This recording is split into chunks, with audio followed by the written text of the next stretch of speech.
Good morning all of you. Welcome to my channel Study Locker. बच्चों, आज की हमारी वर्कशीट 8th क्लास की है। 10th वर्कशीट है, चैप्टर नंबर 2 आपका फ्रॉम ट्रेड टू टेरिटरी। इससे पहले हमने वर्कशीट में क्या देखा था कि किस तरीके से ईस्ट इंडिया कंपनी भारत में आई और उसने भारत पर कब्जा जमा लिया। The East India Company called it army as the sipahi army. जो भारत में अब फौज जो है ईस्ट इंडिया कंपनी अपने घर से तो लेकर नहीं आ सकती थी, उसको फौज तो यहीं से लेनी पड़ रही थी। तो यहाँ पर जो है पहले से भी फौज थी जो कि मुगल की फौज थी। अब ईस्ट इंडिया कंपनी भारत के ही सैनिकों को लेकर के फौज बना करके उसका इस्तेमाल कर रही है। क्यों कर पा रही है? क्योंकि अब वो सर्वे सर्वा हो गई है, सर्वोच्च शक्ति बन गई है, कंट्रोल उसका भारत पर हो गया है। ठीक। फ्रॉम द इंडियन वुड सिपाही मीनिंग सोल्जर। जो ईस्ट इंडिया कंपनी है वो अपनी आर्मी को सिपाही आर्मी कहती थी, जैसे कि हमारे यहाँ जो है सोल्जर कहा जाता है। While the Mughal army was given training in archery, तीरंदाजी and the use of sword. जबकि हम देख रहे हैं कि मुगल आर्मी क्या कर रही है, मुगल आर्मी जो है तीरंदाजी और तलवारबाजी कर रही है। मतलब वो तीरों का इस्तेमाल कर रही है और तलवार का इस्तेमाल कर रही है, जो कि काफी पुराने तरीके थे। ये हमें बता रहे हैं कि मुगल आर्मी के पास नए संसाधन नहीं है। जबकि देखिए the British soldiers were armed with muskets. Muskets क्या होती हैं? A heavy gun used by infantry soldiers. Soldiers के द्वारा यूज की जाने वाली, जो पैदल सैनिक होते थे ना, वो इस्तेमाल करते थे इसको, और ये हैवी बंदूक हुआ करती थी। Matchlock an early type of gun in which the powder was ignited by a matchstick. इसमें क्या होता है, बारूद को माचिस से जो है चिंगारी दे जाती है, ऐसी बंदूक थी। मतलब कि दोनों काफी ज्यादा टेक्नोलॉजी के रूप में उस समय की टेक्नोलॉजी के आधार पर काफी आगे। आर्मी में डिफरेंस ये नजर आ रहा है कि एक जो है काफी हाई टेक्नोलॉजी से लेस है, जबकि मुगल आर्मी जो है बहुत पुरानी चीजें जैसे कि तीरंदाजी और तलवारबाजी पर ही अभी तक चल रही है।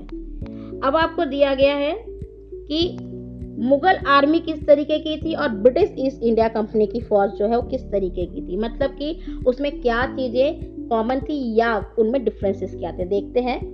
मेनली कंपोज्ड ऑफ कैवलरी सवार्स, trained soldiers on horseback and infantry that is paidal soldiers. मतलब कि इसमें दो तरीके के सोल्जर्स थे, एक तो जो कि हॉर्सबैक यानी कि घुड़सवार थे और पैदल। जबकि हम इसमें देख रहे हैं मोस्टली इन्फेंट्री, मोस्टली पैदल है। इसमें दोनों तरीके के हैं, इसमें लेकिन मोस्टली पैदल है। ठीक। More important to cavalry than infantry.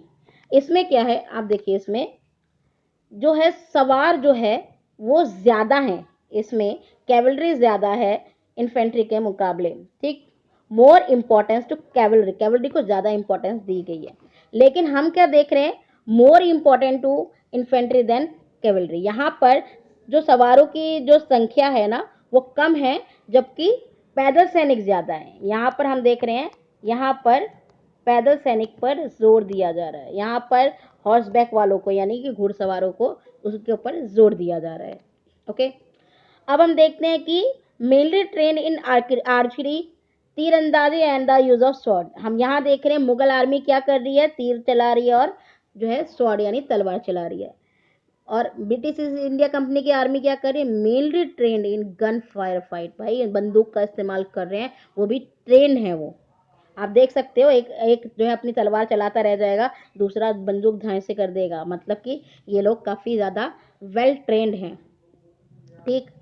Non professional army, जो मुगल आर्मी है ना वो नॉन प्रोफेशनल आर्मी है। Large number of arm present as rural area and the local zamindar often supplied the Mughal with paidal soldiers. मतलब कि जो ये नॉन प्रोफेशनल आर्मी है कि भाई अगर जरूरत पड़ी है तो सेना में किसी को भी खड़ा कर दिया, चलिए भाई किसान खेती छोड़िए और चलिए लड़ाई कीजिए, इस तरीके की सेना का इस्तेमाल यहाँ पे किया जा रहा है।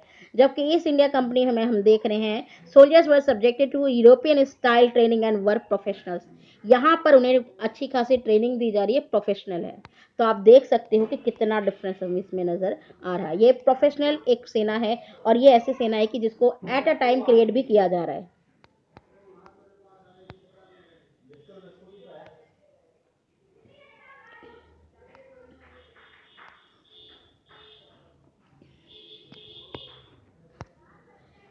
in the order to develop a uniform military culture, soldiers were increasingly subjected to European style training, drill, and discipline that regulated their life far more than before.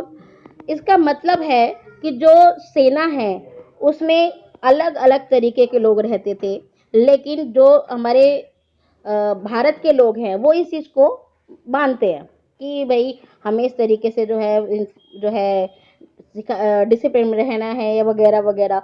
लेकिन अनुशासित और पेशेवर जो सिपाही है उनको खड़ी करने के चक्कर में कि भाई एक ऐसी सेना होनी चाहिए जिसमें सभी तरीके से ट्रेंड लोग हों, तो अंग्रेजों ने बिल्कुल भी ध्यान नहीं दिया कि वो किस कास्ट के हैं या किस कम्युनिटी के हैं।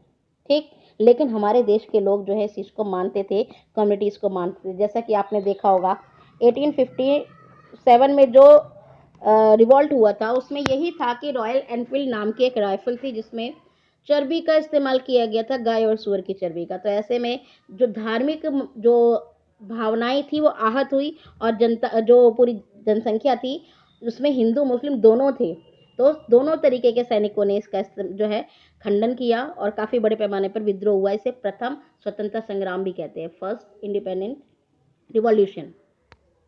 ओके, जो कि हम देखते हैं कि 1857 में हुई। अब हम चैप्टर की समरी देख रहे हैं। समरी देख रहे हैं कि मतलब कि अभी तक हमने जितनी भी वर्कशीट इसकी करी है उसके अधीन हमने क्या देखा। हमने देखा कि जो ईस्ट इंडिया कंपनी है वो यहाँ पर एक सिर्फ कंपनी के ट्रेडिंग कंपनी के रूप में आई और यहाँ पर आके उसने अपने आप को एक सुपीरियर पावर बना लिया, यहाँ पे कंट्रोल अपना बना लिया। ठीक, this summarizing this chapter, from trade to territory, we can say that the East India Company was transformed from a trading company to a territorial colonial power। अब वो कंपनी नहीं रह गई, अब वो आ गई शक्ति, औपनिवेशिक शक्ति के रूप में वो सामने आई।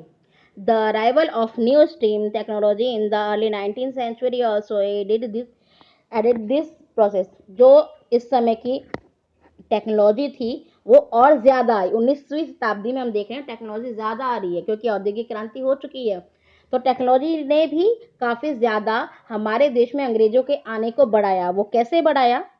Till then it would take anywhere between 6 and 8 months to travel to India by sea. पहले क्या होता था कि कम से कम 6 से 8 महीने लगते थे जब हम समुद्र के रास्ते इंडिया आते थे। ठीक, steam ships reduce the journey time to 3 weeks, enabling more Britishers and their family to come to a far off country like India। मतलब क्या हुआ इसका कि पहले जो है जहाज जो है उससे आने में या किसी भी तरीके से आने में बहुत ज़्यादा टाइम लगता था, लेकिन जब से स्टीम इंजन का इस्तेमाल होने लगा, जहाज़ों में उसका इस्तेमाल होने लगा, क्योंकि उस समय जो ईस्ट इंडिया कंपनी थी ना वो जहाज रानी के रूप में सबसे ज़्यादा फेमस थी। जहाज रानी के रूप में फेमस होने का मतलब है कि जो शिप है ना वो बहुत अच्छी क्वालिटी के बनाते थे और सबसे ज़्यादा उन्हीं के शिप उस समय जो है समुद्र में चल रहे होते थे। तो अब इनके पास इस जो है इंजन भी आ गया, स्टीम इंजन। अब पावर ज़्यादा बढ़ गई, अब स्पीड बढ़ गई, तो अब 3 जो है हफ्तों में 3 वीक्स में ही वो जर्नी कंप्लीट हो जा रही है, जो 6 to 8 जो मंथ तक इंडिया में आने में लग रहा था। ठीक, अब हम देखते हैं by 1857 the company came to exercise direct rule over about 63% of the territory and the 78% of the population of the Indian subcontinent।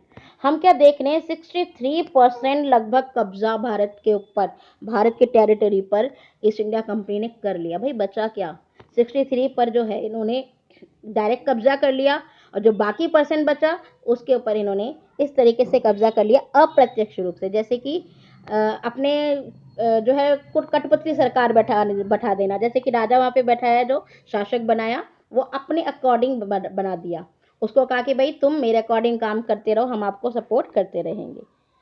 Combined with its indirect influence on the remaining territory and population of the country, the East India Company had virtually the whole of India under its control. अब India को पूरी तरीके से company ने अपने control में ले लिया। जैसे कि हम कह सकते हैं ईस्ट इंडिया कंपनी जो है अब टेरिटरी कॉलोनियल पावर बन गई है। अब पहले वो यहाँ पर कैसे आई थी, ट्रेडिंग कंपनी के रूप में आई थी। चलिए अब क्वेश्चन आंसर पे चलते हैं। Right any two differences between the Mughal army and the British East India company's army. आपका आंसर नंबर 1 है। मुगल आर्मी और ब्रिटिश आर्मी का कोई भी दो उठा करके आप आंसर लिख लीजिए, आपका आंसर नंबर 1 यहां से मिल जाएगा। Question number 2, why were people of India work as the soldiers in British East India company's army. वो British East India company army के अंडर काम क्यों कर रहे हैं? The Indian army used to work under the company because the East India company had made India its colony. अब India जो है उसकी कॉलोनी बन गई है, उनके ऊपर, इंडिया के ऊपर जो है कंपनी का आधिपत्य हो गया है। और ऑब्वियसली बात है, इंडिया में जब वो लोग आए तो उनके पास खुद की सेना नहीं थी, तो उन्होंने यहाँ का इस्तेमाल किया। Number 3, what were musket and matchlocks. ये भी हमने अभी ऊपर पढ़ा रहा। Musket, a heavy gun used by infantry soldiers, and matchlocks, and early types of gun in which the power was ingrained. ये रहा आपका आंसर। यहां से यहां तक आपका आंसर नंबर 3 है। मस्केट क्या है और मैचलॉक क्या है। आई होप आपको ये पूरा चैप्टर समझ आ गया होगा कि किस तरीके से ईस्ट इंडिया कंपनी यहाँ पे व्यापार करने के लिए आई। उसने यहाँ पर जो नवाब थे, जो यहाँ के मराठा थे, उनके साथ युद्ध किया। धीरे धीरे उन्होंने अपनी सहायक संधि, अपनी विलय नीति, बहुत सारी नीतियों के द्वारा यहाँ पर अपना पूरी तरीके से कंट्रोल जो है स्थापित कर लिया। आई होप आपको वीडियो पसंद आई होगी। पसंद आई है तो प्लीज़ लाइक कीजिए, सब्सक्राइब कीजिए और शेयर कीजिए। धन्यवाद।